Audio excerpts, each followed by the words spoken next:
కలుగునుగాక. హల్లెలూయా, హల్లెలూయా, హల్లెలూయా. దేవునికి స్తోత్రం. ఎంతమంది సంతోషంగా ఉన్నారు? నేను ఒక మాట జ్ఞాపకం చేస్తున్నాను. దేవునికి స్తోత్రం. జకర్యా గ్రంథము 8వ అధ్యాయం 9వ వచనం.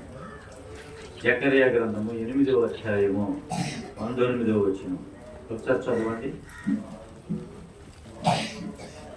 జకర్యా గ్రంథము 8వ అధ్యాయము 19వ వచనం.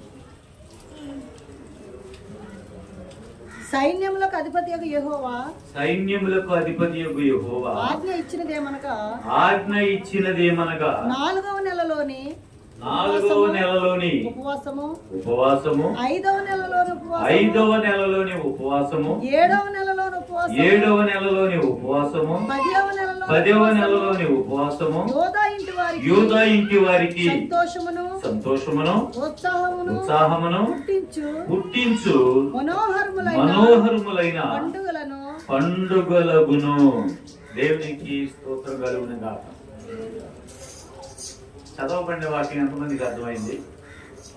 ఒకసారి దేవుని బిడ్డలారా, జకర్యా ప్రవక్తతో దేవుడు మాట్లాడుతున్నాడు. దేవునికి స్తోత్రం కలుగును. ఈ యొక్క పండుగలంట ఉపవాసపు దినాలంట. ఈ ఉపవాసపు మీరు వ్రతంతో ఏర్పాటు చేయబడిన ఈ యొక్క ఉపవాసపు 3 దినాల 4 దినాల 4 దినాలు.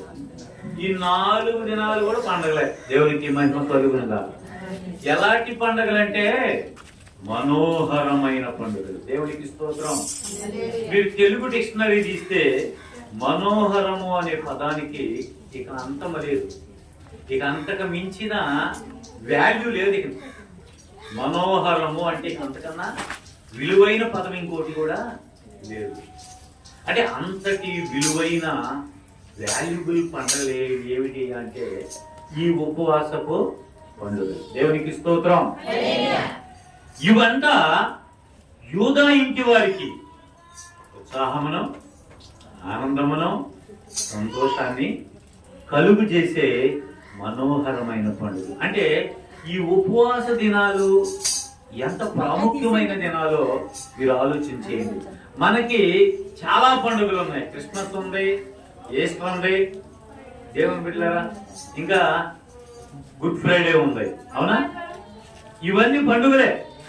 అవునా? వీటన్నింటికంటే శ్రేష్టమైన మనోహరమైన పండుగలే అంటే ఉపవాసపు పండుగలు. దేవునికి స్తోత్రం. ఎందుకని ఈ ఉపవాస పండుగలకి ఇంత ప్రాధాన్యత?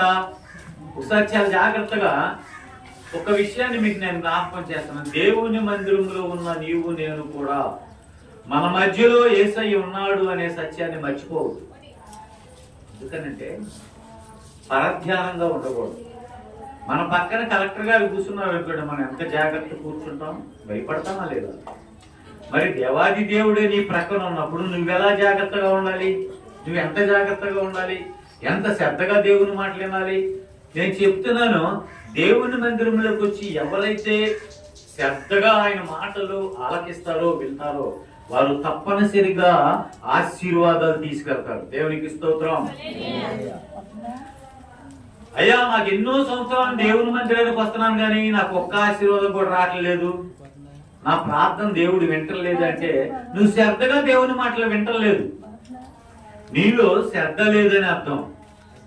దేవుని బిడ్డలారా, ఈ ఉపవాస కోడికలు ఎంతో ప్రయాసతో మీ దైవసేవకులు ఎంతో ప్రయాసతో ఏర్పాటు చేశారు. ఖర్చుతో కూడింది, ప్రయాసతో కూడింది, సమయం వెచ్చించాలి, అందరి ఇళ్ళకి తిరగాలి, అందరితో మాట్లాడాలి. ఇవన్నీ ఎందుకయ్యా అంటే నీవు నేను ఈ యొక్క మనోహరమైన పండుగల్లో మన సంతోషాన్ని పొందుకోవాలి. దేవునికి స్తోత్రం. ఆనందాన్ని పొందుకోవాలి. ఉత్సాహంగా ఈ పండుగల్లో పాల్గొనాలి. ఈ పండుగలు మాత్రమే మనకు ఆనందాన్ని ఇస్తాయి. దేవునికి స్తోత్రం. ఇప్పుడు క్రిస్మస్ పండుగ ఆనందాన్ని ఇచ్చిద్ది ఆనందమే, కానీ కాసేపే. ఆ పండుగ అయిపోయిన తర్వాత మనం అప్పులు తీసుకొచ్చిన అన్ని కూడా మళ్ళీ అప్పులు తీర్చాలవుతా? పండగ నిమిత్తం పిల్లలకు బట్టలు కొనాలా? బట్టలు కొనాలని మన దగ్గర డబ్బులే అప్పు చేయాలా? కానీ ఆ పండగలైతే మనకు అప్పులు ఎత్తయేమో కానీ ఈ పండగలు నిజమైన సంతోషాన్ని, ఆనందాన్ని. ఎందుకంటే ఈ పండగలకు మరొక పేరుంది, దిద్దుబాటు కోడికలు. ఏ కోడికలు? దిద్దుబాటు కోడి. ఏం దిద్దుకోవాలి? వినాలా? ఏం దిద్దుకోవాలి? దేవుని మందిరంలోకి వచ్చిన నీవు నేను కూడా మన ప్రవర్తనను దిద్దుకోవాలి. దేవుడు ఏం మాట్లాడుతున్నాడో శ్రద్ధగా విని మనము దేవుని మాటల ప్రకారము, దేవుడు నాతోనే మాట్లాడాడు, ఇదిగో ఈ దోషం నాలోనే ఉంది, ప్రభు ఈ రోజు నాతో మాట్లాడాడు అంటే ఇదిగో ఈ పాపం నాలోనే ఉంది, ఈ అతిక్రమం నాలోనే ఉంది, ఈ దోషము నాలోనే ఉంది, కనుక నాతోనే మాట్లాడాడు అని ఎవరికి వారు వాక్యాన్ని వారికి వారే అన్వయించుకుని దానిని సరి చేసుకోవాలి. అది అది నిజమైన ఉపవాస పండుగ. నువ్వు ఎప్పుడైతే సరి చేసుకుంటావో, నువ్వు ఎప్పుడైతే మారు మనసు పొందుతావో, ఎప్పుడైతే ప్రభు పాదాల దగ్గర నీ పాపాలు నీ దోషాలన్నీ విడిచిపెట్టి ప్రభు ఇక మీదట నేను నీ కొరకు ఉంటాను ప్రభు అని ఒక నిశ్చయతలోకి వస్తావో, అప్పుడంట నీకు నిజమైన ఆనందం వచ్చిందంట. దేవునికి స్తోత్రం. అప్పుడు వాళ్ళకి ఆనందం అంటే అర్థమేదో మీకు తెలియదేమో.